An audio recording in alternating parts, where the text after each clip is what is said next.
యేసుక్రీస్తు త్వరలో రానయ్యున్నాడని ఈ భూమికి మొత్తం అర్థమైపోయింది, ఆకాశానికి మొత్తం అర్థమైపోయింది, ఈ ప్రకృతికి మొత్తం అర్థమైపోయింది. ఈ రోజు భూకంపాలు, సునామీలు, వరదలు ఇవన్నీ ఎక్కడి నుంచి వస్తున్నాయి అంటే ప్రకృతికి ఆల్రెడీ అర్థమైపోయింది. యేసుక్రీస్తు రాబోతున్నాడనే భయం వారిలోకి వచ్చేసింది. అవన్నీ ఈ రోజు ఏమవుతున్నాయి అంటే దేవుడు ఇచ్చే ఉగ్రతను తట్టుకోలేక ముందుగానే కంపించబడిపోయింది. సృష్టికి అర్థమవుతుంది కానీ ఈ సృష్టిని ఆడటానికి సృజించిన మనుషులకు మాత్రం దేవుడు వస్తున్నాడని జ్ఞానం మనుషుల్లోకి రావట్లేదు. చెప్తున్నాడు, చాలా క్లారిటీగా చెప్తున్నాడు. విధి నిర్ణయం కాకమునిపే, యెహోవా కోపాగ్ని నీ మీదకి రాకమునిపే, మిమ్మల్ని శిక్షించటక యెహోవా ఉగ్రత రాకమునిపే మీరందరూ దేవుని సన్నిధిలోని కూడుకుని ఆయనకు భయపడి మీ యథార్థమైన జీవితాన్ని నిలబెట్టుకోండి అని దేవుడు చెప్తున్నాడు. ఈరోజు మనం ఎలా ఉన్నామో ఆలోచన చేయండి.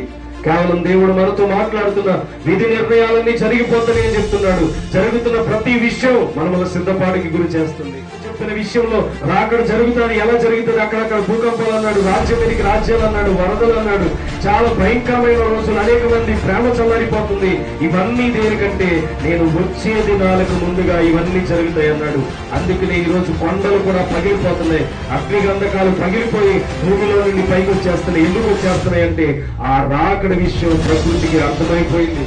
రాకడ విషయం ప్రకృతికి అర్థమైపోయింది. అందుకనే ఇప్పుడు ప్రకృతి అంతా వ్యతిరేకంగా ఉంటే మనుషుడు మాత్రం దేవునికి భయపడకుండా సరిగ్గా తిరుగుతున్నాడు.